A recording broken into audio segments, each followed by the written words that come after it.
Imagine being promised brotherhood, success, and ancient wisdom, only to find yourself battling fear, trauma, and even waking up in the ICU a month after walking away. Tonight we sit down with Colin, who opens up about his chilling experience inside a Masonic lodge. From recruitment to rituals to the scars he still carries today, this is a story most lodges would prefer you never hear. Welcome back to The Broken Truth. I'm your host, Garrett, and in this episode, we're diving into one man's first-hand account of being recruited into Freemasonry. Our guest, Colin, isn't here to tell us about secret handshakes or history lessons. He's here to share how what started as curiosity turned into a traumatic experience that nearly cost him his life. Let's get into it.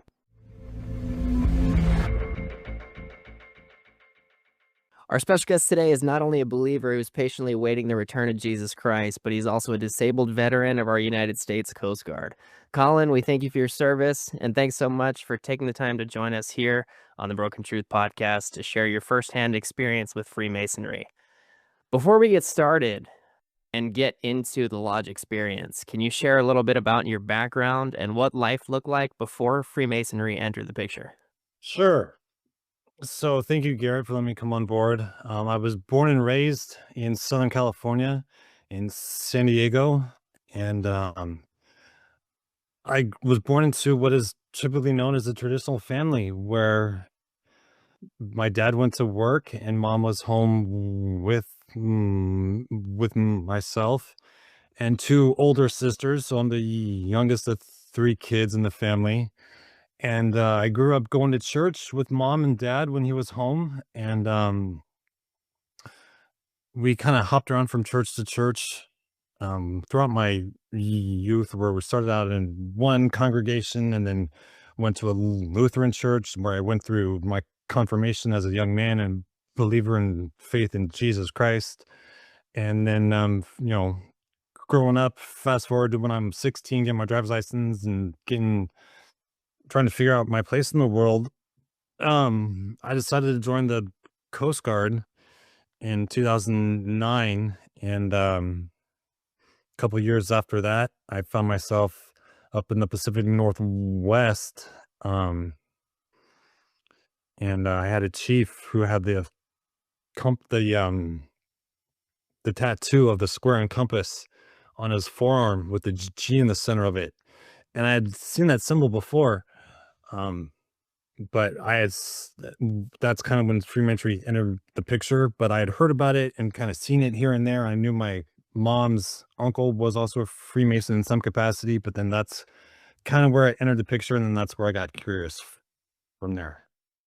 Interesting. So Freemasonry came into your life from the Coast Guard, but you also had a little bit of knowledge from it from your mother, correct?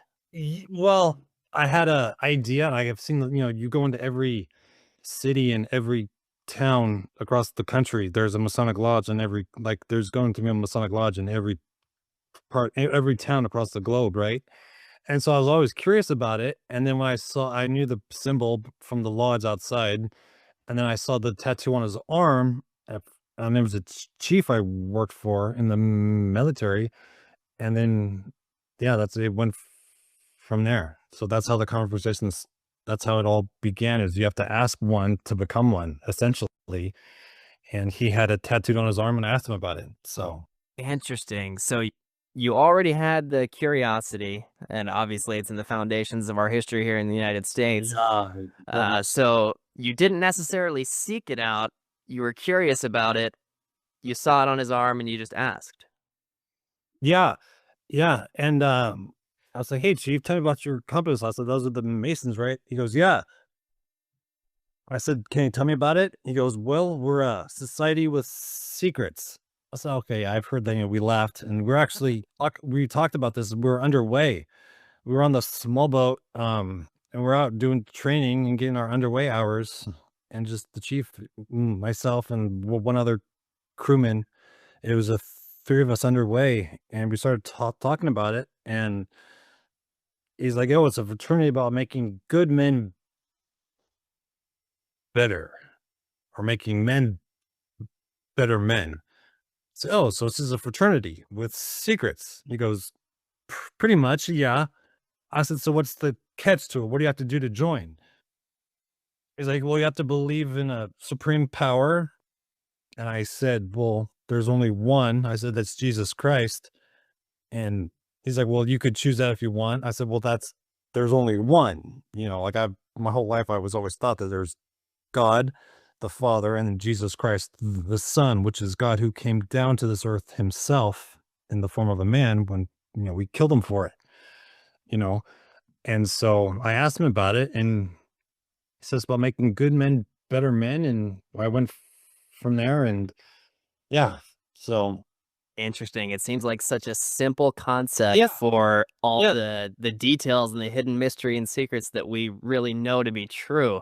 So what was that recruitment process like? Was it the chief that invited you, or were you promised or led to believe something else? Um, I asked the chief, I was like, "Can I join?" And he goes, "Sure." And so he's like, "But before you do, you got to come to the lodge and meet the guys on a Saturday." And so me and the other crew member I was underway with, we all went with the chief a couple weeks or a month or so later on a Saturday weekend to the lodge to have breakfast with all the guys and to just chat and just see who we are. And we go and have breakfast at the lodge, and I check it out, and there's bookcases and stuff around it. We didn't go into the main kind of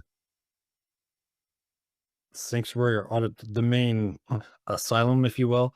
Into like the main sanctuary. So I didn't get to see that, but I just saw the outskirts of it, and it was books and artwork and other stuff. And we're just talking with the guys, and then I think the mayor of the city even walked in there while we're having breakfast, and I didn't know who the guy was, and started chatting. He's, "Oh yeah, I'm the mayor of Port Orchard." And so anyway, there's all these guys there, and we're talking, and that's kind of how it went. It's like, "So do you want to join?" I said, "Yeah." And the radar was kind of pinging from there because I didn't really know what it was about because they weren't telling me, but I was curious nonetheless. And they made it sound like it's just a group of guys who are intertwined with the community and to help you to become a good guy. I was like, "Oh, sweet." You know, Wow, Sounds good to that's me, right? very interesting. So, from my understanding, the recruitment process of Freemasonry involves something along the lines of a petition. Can you explain a little bit about that? Yeah. So the chief, he asked me if I wanted to join. I said yes. So he put the petition in. And then I went in one Saturday, like I said, with the guys just didn't mean to talk about it. And they kind of told me what was going to happen from there. And then the next month, in September, they said, "Yeah, come on in for your the monthly meeting." And myself and one other friend of mine went in for our first degree, essentially. Oh, wow. And yeah, so the chief put it in, and we I said, "Hey, coming in the lodge, this is what we're gonna do." And they never tell you much more from that, dude, which was the weird part. And so I don't wanna walk ahead or to jump ahead with the questions, but that's kind of really all they say. So Interesting, interesting. So at that time, when you first really stepped into the lodge, did you feel a sense of belonging, or were there some red flags that you now recognize? Kind of like you said, you felt them pinging. yeah, that was the first degree, man. The chief said, "Yeah, wear a suit, wear a tie, come in looking sharp." And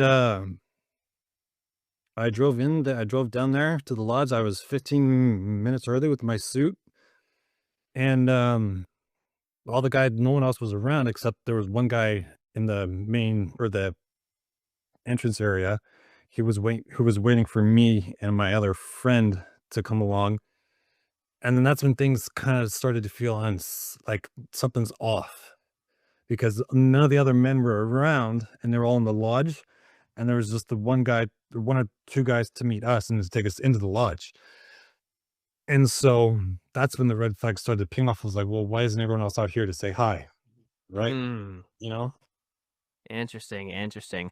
So you already explained about a little bit about the first time you entered the lodge. You saw the books, you weren't allowed into the ceremonial Yeah. sanctuary. Yeah. Um, in terms of the atmosphere, you felt a underwhelming feeling, not a Yeah. welcoming feeling. And it wasn't an atmosphere of love or good things, it was just kind of like a dark kind of, yeah, just kind of a dark sensation kind of thing. Interesting. This just gets better and better. So, stepping into the initiation, what was your initiation like, and how did it affect you emotionally or spiritually, especially since you are a believer? Yeah. How much time do we have? A month. So the initiation, they said, okay, in order to come into the lodge, you got to take off all your clothes except for your underwear, socks, everything. So get down to your bare bones. And I was like, okay. And they kind of told me that all this stuff was going to happen initially the couple weekends before. So they told me what it was going to be like. But then here I am a month later putting it into practice. And this just feels weird. So you strip down to your undies and they put basically a rag over you, over your torso, and it's like got one leg cut off and like one pant leg's all gnarled up, and then one's cut off. And then where it gets really dark is they put a noose around your neck. And then from there, they put a blindfold around you where you can't see a thing. And then once you get dressed in your prep work before you come to the lodge, the guy with you, I think he was either a junior warden or senior warden or junior deacon or senior deacon. One of the lodge physician members, I don't know what they were, but this guy was there with me and he put my blind mask on and said, okay, can you see anything? I said, dude, I can't see a flipping thing. He goes, okay, good. We're ready to begin. And then they go through this whole ritual. Once they said we're ready to begin and the guy knocks on the door 3 times, whatever. And then you hear the quote, most worshipful master. I'm sorry, what man on earth deserves that title other than Jesus Christ? The most worshipful master of the lodge, who sits, I think, in the north part of the lodge. Oh, to rewind to the lodge and the interior is set up to north, south, east, or west, and then the men sit wherever they're supposed to be within the lodge too.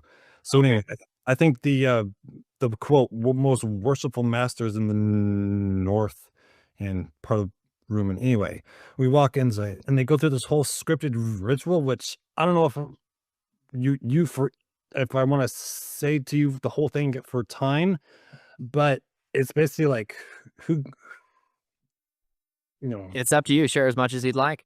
okay, so the junior warden or whoever's with you knocks 3 times, and who goes there? And then they say something around like, "Oh, a man who's lost or something. Oh, does he come here on his own free will and accord?" And then I had to answer, "Yes, I come here on my own free will and accord." And then the ward or the guy in the lodge says, "Do you seek light or something? Are you seeking light from darkness?" And I was like, yes. And so anyway, they walk me into the lodge. I have to kneel down by this table when I can't see a thing. And then they're talking about this whole script and how you are coming out of darkness into the light and how you are seeking wisdom. And where it took a turn, man, is when they took the blindfolds off. Um, when I took the blindfolds off in the lodge, they had a little candle light in the center, and I hadn't seen a thing before. But when I took the blindfolds off, every single one of the men in the lodge was surrounded me and had a knife or a spear about 2 or 3 inches from your throat. Oh my. And that's when I looked at my chief and I just wanted to say, whoa, dude, hang on here. Training timeout, bro. Fucking let's stop right here. I wanted to say it, but then I was so damn afraid of like calling it quits that they would kill me just to, just for leaving. Right. And so I just played it cool and said what I had to say and did what I had to do to get out of there alive. And what it ultimately was, man, is I had to swear this oath of either murder or death should I ever reveal anything to anyone. And I'm sorry, that is not of God or of good works. Is you do not swear an oath, because to the Masons, Garrett, you and I are ignorant and profane and utterly worthless. We are so beyond ignorant to them, because they're the ones who go through the darkness to see the light and to create what is ultimately, at the end of the day, Garrett, one gigantic satanic sexual cult that controls the world. Very, very And interesting. and they do it by secrecy and by murder of killing you should you ever reveal anything that happens in the lodge. And here I was, the first entered apprentice. Here I was, a brand new entered apprentice kid, just wanting to figure out what this is all about. And then when you have to swear an oath that you would kill or hurt someone in any way, shape, or form, if the lodge puts a mandate on you for any reason, you know, the lodge mandates supersedes everything else in the country. So the law doesn't mean shit to them. And they want, if they will either kill you or they will destroy your character or civil penalties and just rot you in your financially, make your life as hard as it can be if they don't kill you, right? And so we think about history and where that's happened before. Well, Trump, perhaps, right? But then go back even further to JFK. JFK made a speech at one point about secret societies and how, what they do and how they're kind of controlling the world in a sense. And he was kind of trying to blow the lid on the whole thing. And what did they do? They killed him. They killed him. Absolutely. Absolutely. That's one of So, the deepest, darkest moments in our American history in yeah, terms of revealing the truth. yeah. Truth that society is ignorant and everything is hiding in plain sight, but And if you we look, as the laymen are too stupid to believe. yeah. And brother, it is on our dollar bills. It is on our currency. You see I can talk about the symbolism with the Masons if I can too. Yeah, of course. Um, the symbolism itself, the square and the compass with the G in the center as God, or, I forget you were the architect of the universe essentially to them. The square and the compass, Garrett, is just the sex act. Because if you look at it like it's two men and woman together having intercourse, and then the G in the center is like you were creating this world you were creating the world itself. And when you worship the world, it rewards you with everything, all the money, the power, and the fame. But then who are you really serving? You're serving the darkness of the world, but not serving the light, which to me was Jesus Christ. And so, Wow. yeah. Wow. You're leaving me speechless here, and we're only just getting started. Yeah. So obviously there's some sort of symbolism here, like a symbolic feeling, and definitely not a harmless feeling either. You Yeah. felt something much, much darker at play. Yeah, and like I said, it had to do with the oaths that I had to say, and, like, again, I'm a first degree. They don't tell you anything, but it was the oath I had to take that was, I think, the Holy Spirit telling me this is not where you should be. How disturbing.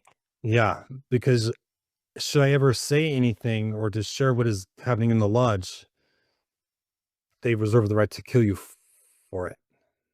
And just to give our listeners a little bit of backstory here, the Masons do have what we commonly know as 33 degrees, and the 33rd being the top secret for the most supreme beings in our So land. correct. Yeah, and to them, and what's also interesting too, Garrett, is after I joined the lodge and then when I was taken away from a topic we haven't yet talked about, but it wasn't until after I left the lodge that I saw a video of a man telling his story as a testimony, doing the same thing.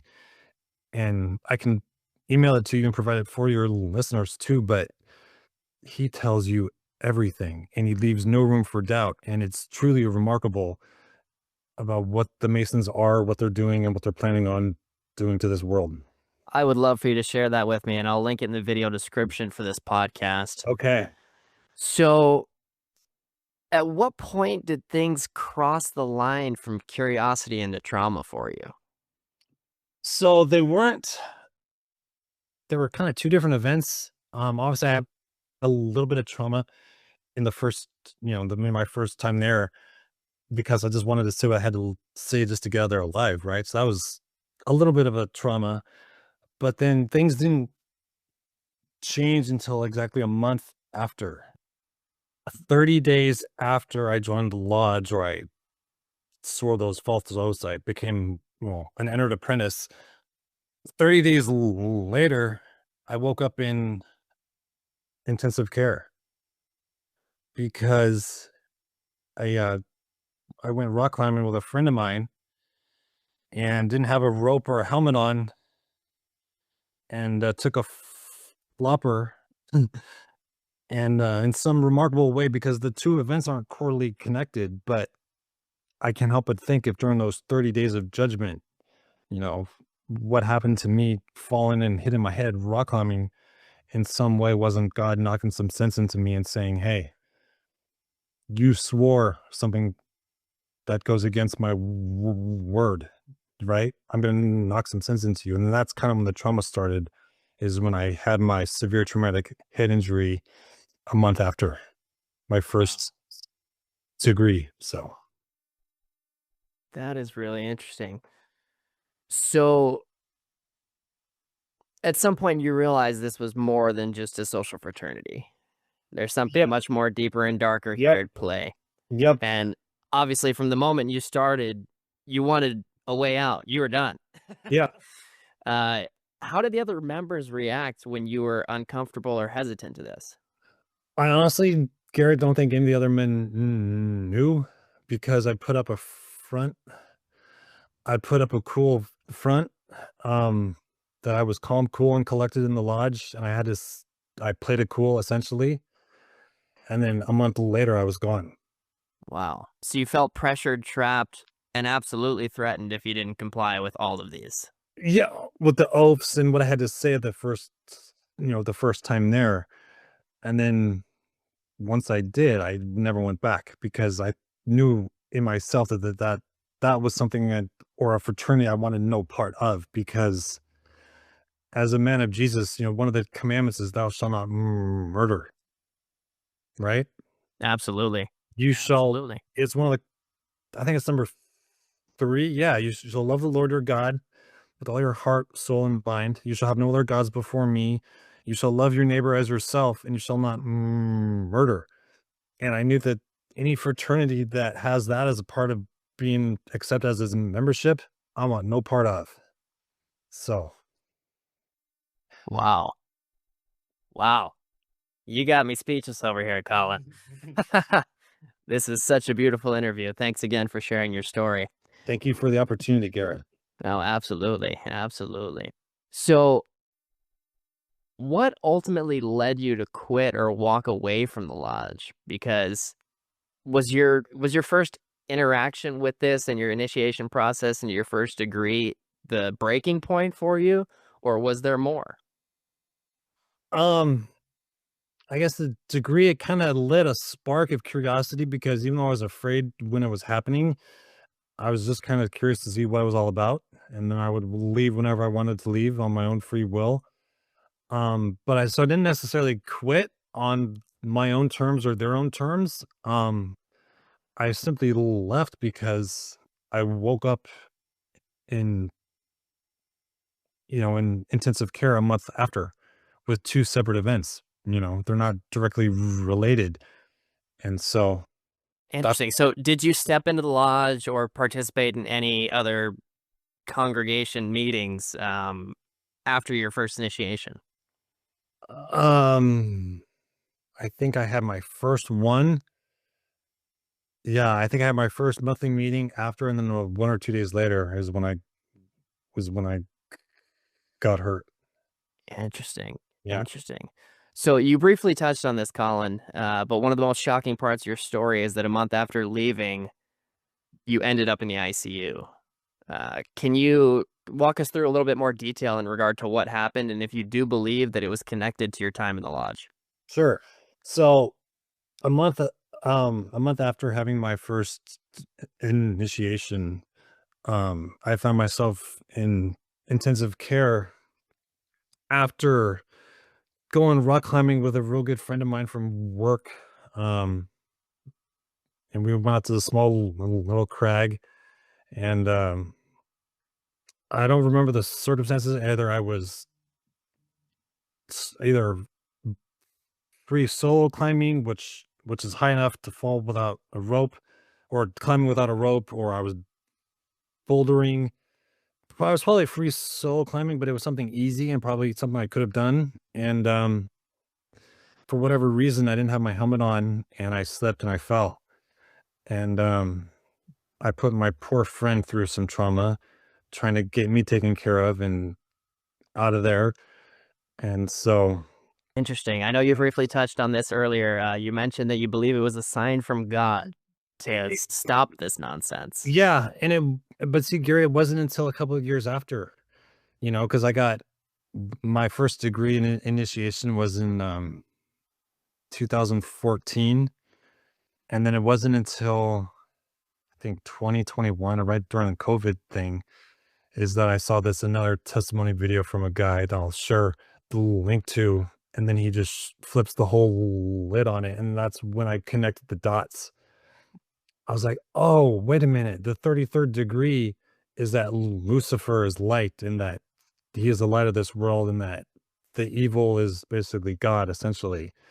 And is basically, he just explains it out. And then I rewound what happened to me and then the timelines. I was like, oh, that's why God was taking me out, because I had 30 days to correct my course of action before God was going to punish me for it. And he did. And I thank God for it too, because my trial and tribulation I had to endure with my severe TBI was what ultimately led me to having a stronger faith in him, because he saved me from where I was headed. What a beautiful story. How soon after your traumatic injury did you actually leave the Freemasons? That was it, dude. Once I never went back. Um, Interesting. So yeah. after you left, did you face any backlash, whether that was social, professional, or even threats? Uh, Not really, man, because I was so low on their totem pole. I was so low on their priority list of people, you know? I ended up working for a guy after I went back into the military and got found fit for service. I ended up working with another Mason, who ended up actually kicking me out of the military, but it wasn't necessarily kicking me out. He got me medically retired in a manner of which I could have avoided if he did it the proper way. So he kind of fucked me in the long run, but it ended up working out for all parties. But he just didn't go through the commanding officer ahead of time. But anyway, so yeah, dude, I never got any backlash, professional or threats after the fact, because really, I went to the first degree, I got hurt, I never went back. You've briefly touched on a lot of this as well, but if you could explain a little bit more detail in regard to how life changed since leaving, emotionally, mentally, and spiritually. It sounds like your faith in God has grown. Yeah, it's one of those hard things I have to regulate myself, Garrett, because my faith has grown exponentially, but then also the perhaps a little bit of anxiety of knowing what the Masons are planning on trying to do to the world and just waiting for it to happen. Mm. So there's great faith in God, but there's also a little bit of anxious residual effects because I know what their ultimate plan is. And they call it the great work, right? To have a one world, you know, to have a digital ID band, a one world government, one currency. What would be called the New World Order. Yeah, the new world. Yeah, where we've heard that term, we've heard that for years. Well, Absolutely.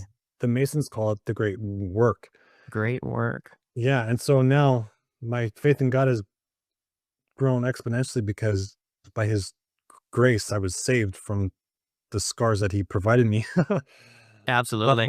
but I'm also just standing by to stand by to see how the world changes, and particularly with the loss of Charlie Kirk most recently, who was such a strong voice for this world. Um, and what happened to him, that led me to want to get the truth out there too. So that's why I reached out to you. So And we thank you for that. yeah, thank you. So, beside your physical scars, which are obviously traumatic in and of themselves, do you still feel that you're carrying any additional scars from the experience today? Not much. I try to let it go and let God.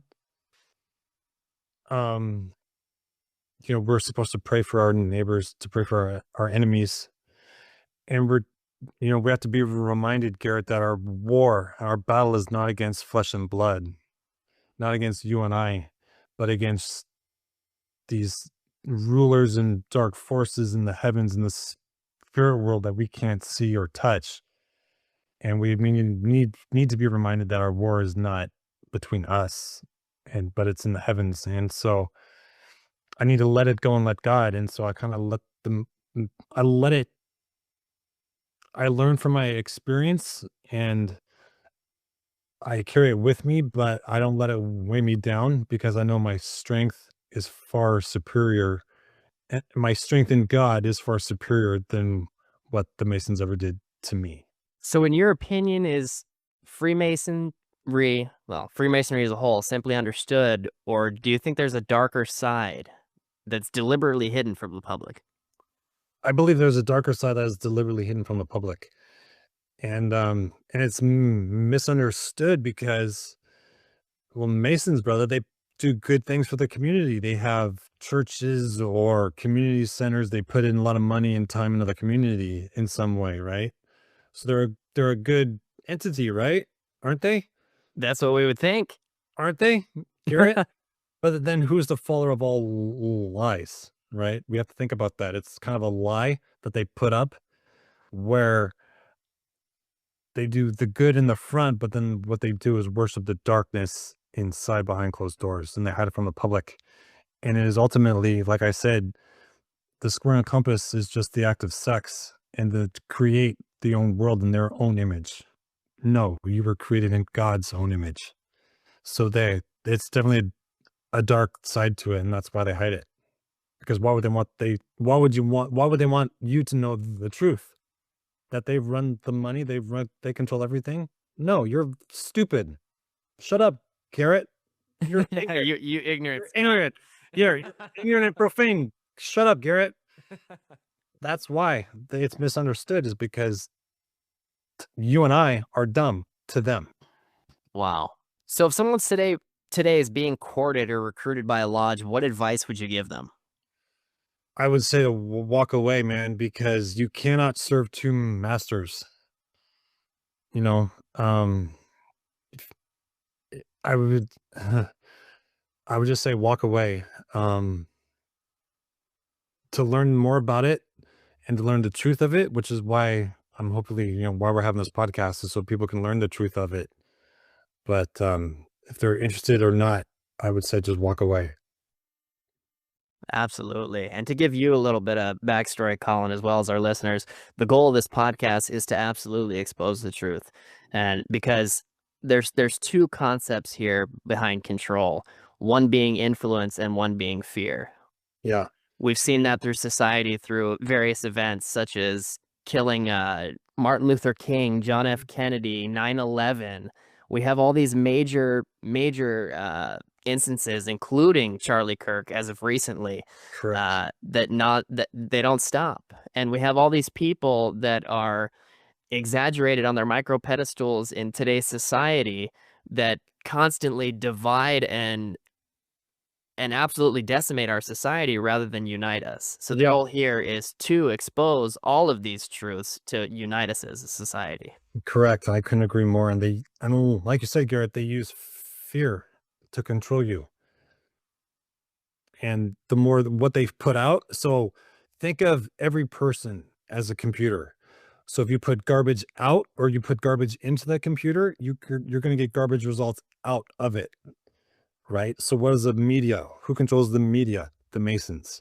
Who controls the news? The Masons. What do they put out there? They put garbage and perversion. What comes into the person? Perversion and disgustingness. Well, and then that's what comes out of them in return. So Now, it's very interesting that you mentioned the control factors in the media and everything like that.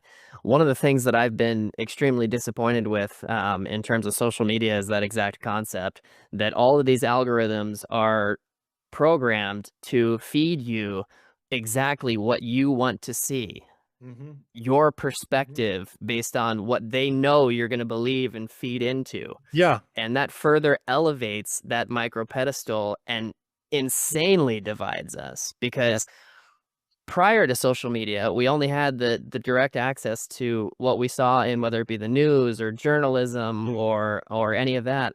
And it was directly related to whatever propaganda they're spewing you. But right. now it makes you feel like you're part of it.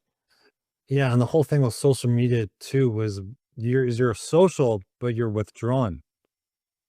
You're seeing it with your eyes and you're seeing your friends with your eyes, but you're withdrawn from them in community, right?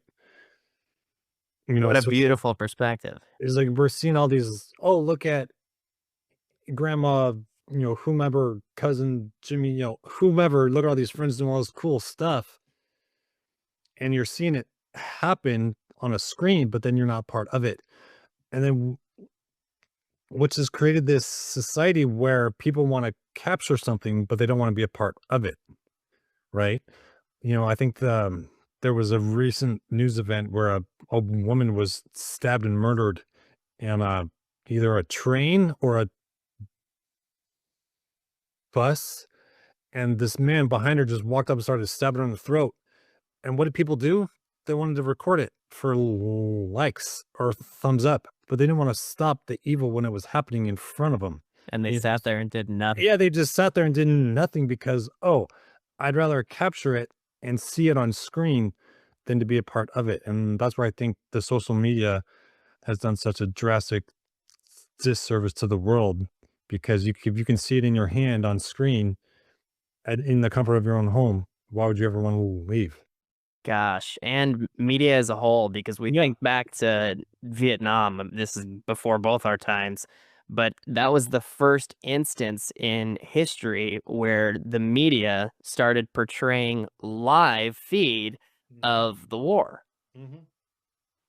And honestly, I'd say that's one of the first moments in time that the society as it was saw this, and that's where you started to get the numbness to all that. So now in today's world, we all have that numbness. What the standard person in society shouldn't have access to, shouldn't see, shouldn't have to experience in their lives, we all experience it on a daily basis. And it's no problem. It's no factor. Doesn't affect anyone. But Anyone. what is going to be the outcome of that? We have yet to know. Well, that's why I think there's a turning point happening where if the great work is ever fulfilled or the new world order is ever fully established, there will be people, I believe, that say, no, this is not how the world goes. This is not the will of God. And we're not going to be governed by you. We're going to be governed by God. And that's why ultimately they hate us because they know Christians across the world are ungovernable to a point. They could, you know, comply with whatever tyranny they decide to bestow upon them. But what they ultimately have is, we have the Second Amendment and to the U.S. Constitution, and it's unknown what's going to happen. But I just want to have faith that God has it all under control in the end. So why worry about it in the process? Absolutely. Absolutely. Just out of curiosity and your perspective on it, how far do you think we could actually be from this concept of the New World Order? Well, Garrett, if you look at the technologies around today and you see the advancement of AI and you see this Starlink, everything's being connected, I think we're a lot closer than a lot of people want to think, because it would just take one either planned or one act of God for something to happen in order for it to be established. It would take one gigantic planned event or an act of God for it to happen. And if the man, the created planned systemic in a point causes it, I believe the UK is already trying to establish the digital ID, where you cannot work or cannot do anything without a digital ID. They are, and they are absolutely enraged about it if you've Yeah, seen it on social media. you have, yeah, and people protesting out in droves and by the hundreds of thousands. And it's all written in the Bible. It's in Revelation that there will come a time when you cannot buy, sell, trade, do anything financially unless you have the mark, you know? And we see this happening, or that we see it being born, I guess you could say. The birthing pains of it are already happening here and now. Wow. So since you would relate to this directly, since you are a believer, and you did mention the concept of revelation being the mark of the beast, right? Um, this reminds me of the Genesis story with the account with the flood. Hmm. Because in the days of Noah, it will be like, it's in the Bible, brother. Matthew 24, perhaps the signs of the age, where it will be like the days of Noah, where no man, men and women are marrying, eating, drinking, and enjoying life. But then all of a sudden it started to rain, and the flood opened the earth opened up from the waters. And who was the only one there? Noah was on the ark, and everyone else was taken by surprise. So I think here and now, and if you want to look at history, well, if you look at Ezekiel being the valley of dry bones in Ezekiel 34 or 35, maybe, the valley of dry bones being Israel, and Israel is now brought back to her nation, which is before you and I were even born, you know? In 1948, Israel came back to her homeland that God had provided them from Abraham, you know? And Yeah. we see all this anti-Semitism and hatred towards Israel. And if there's no Jews, it's not any news, right? Well, I think, brother, because Israel is regathered, and it says a prophecy that in the last time, the end of times, Israel will be regathered to her nation. Well, brother, that happened 80 years ago. And then here we are after the fact, and it's only gotten worse. I'd like to think our redemption is very close. Interesting, interesting. And we've even seen it from the beginning of time with Yeah, all of the different yeah, mythological beliefs and the actual religious doctrine as well yeah, in regard to all these accounts. And it's very interesting to see that history has not necessarily repeated itself, but continued down the same path and only gotten worse with our direct access to everything. yeah. And like I said, the technology is here to have revelation come to pass, where no man, woman, weak, poor, rich, slave, anyone cannot buy, sell, or trade money without having the mark. And what would that be? It would be the mark of the beast. And it was, we're seeing that happening here and now. Wow. What a deep, disturbing concept. Yeah. But that's why you should take faith and to know that your redemption draws near. And to ultimately, if there was everything to be defiant towards, I never call for violence, but in scripture, you know, there are people who will be killed because they refuse to take the mark, you know. And for me, I'd rather be killed for God refusing something in his word that he says not to do, because if I die for his name's sake, my life will not be lost. It will be found in him. Absolutely. Uh, Just like Charlie said, he's like, I want to be remembered for my courageous faith in God. And I would like everyone to hopefully experience and have within themselves the very same thing. Those are beautiful statements to leave with the listeners. So if you had to sum up your entire Masonic experience in one word, what would it be? If I had to sum up my entire Masonic experience in one word, it would have to be, man, that's a tough question. Either lost or a lie. I think lost would be my first, would be my one word to describe it. Is my, I was lost going into the Masonic Lodge. Interesting. So given that the one word being lost is something that sticks with you, do you believe that society being lost allows the Freemasons to continue to control, Sure. somehow relating to the ignorance factor? Sure. Interesting. Because they control everything else. They control the money. They control every echelon of government across the entire world. You have to you have to become one. It is the access point in which you are only authorized to get a position of influence or political authority or great wealth. And in Hollywood too, so of course they where the money is, there's the control. Well, who controls the money? The Masons. Is, Absolutely. you know, And there's some theories out there that even from the beginning of the time with the giants, the so-called Nephilim, oh, here we go. how they survived the flood and how that these bloodlines and lineage still carried through today with the Rockefellers and stuff like Yeah. that. Yeah. Um, yeah, was it the 22 for the 12 families or the 13 families that control the world, or Yeah. yeah, the Rockefellers, I can't name them all, man. No, no, it's all good. And we don't even have to, but just that whole concept that me personally, I believe that that's part of the doctrine that is being protected in secrecy by the Masons, Yeah. because there's lots of historical evidence to prove that uh, the giants or the Nephilim or whatever you want to refer to them as did survive the flood, and that those were passed down from the hierarchy or Yeah. God Himself, right? Yeah.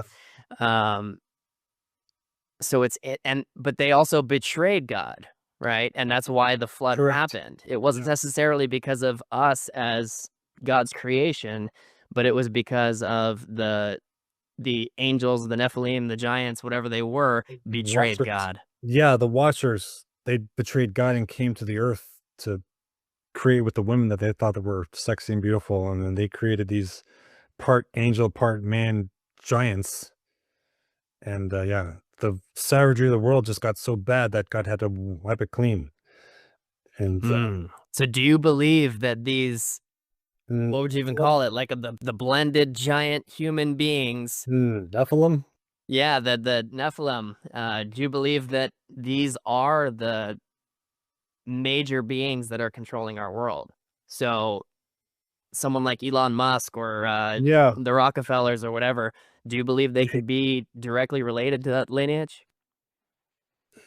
And they have that that evil evil gene. inherent in them. Yeah, um, perhaps Garrett. That's a great mystery and a great ponderance of a question to consider. But if I were to give you an answer, it wouldn't be factual. Yeah, Perhaps of course, of I. course. This is But speculation. yeah, purely I do. Purely I do. Um,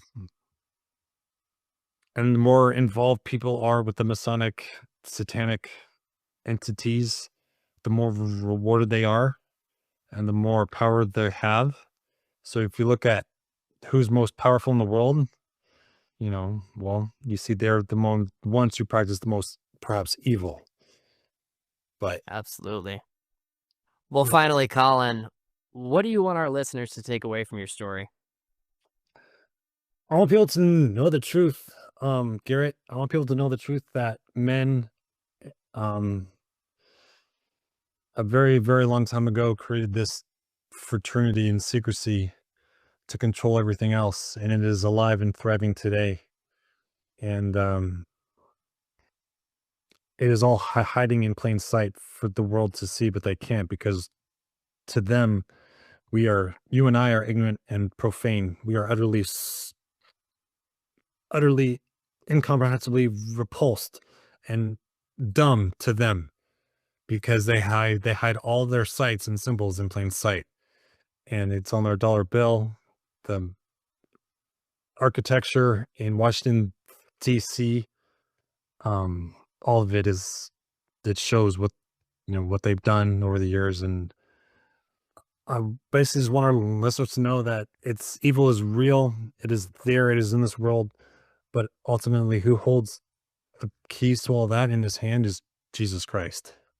And we're at a time of uncertainty in this world with wars and rumors of wars going on. But just I want everyone to be reminded that our war is not against each other, but against dark forces of the heavens that we have no control over. So just to have faith in God and to know that our redemption draws close, and to and to also to a point, I want everyone to be defiant if the time comes to where you have to take a mark to make any food or transaction to pay. So it would be in your good interest if you did not take the mark when that time comes. Well, absolutely. Absolutely. Well, Colin, thank you. Thank you so much for your courage and sharing this with us. And that link that you're going to share with us, we'll be sure to drop in the description so everyone else can see a little bit more into the perspective of someone else's firsthand account. Whether you see Freemasonry as harmless tradition or something more sinister, stories like this remind us that power, secrecy, and vulnerability can collide in dangerous ways. For our listeners, stay curious, stay critical, and remember, the truth is often hidden in plain sight. This has been The Broken Truth. If you found today's episode eye-opening, share it with a friend, leave us a review, and join the conversation on our socials. If you or someone you know has a story similar, please leave a comment, reach out to us. We'd love to get you on the podcast for an interview. Until next time, question everything.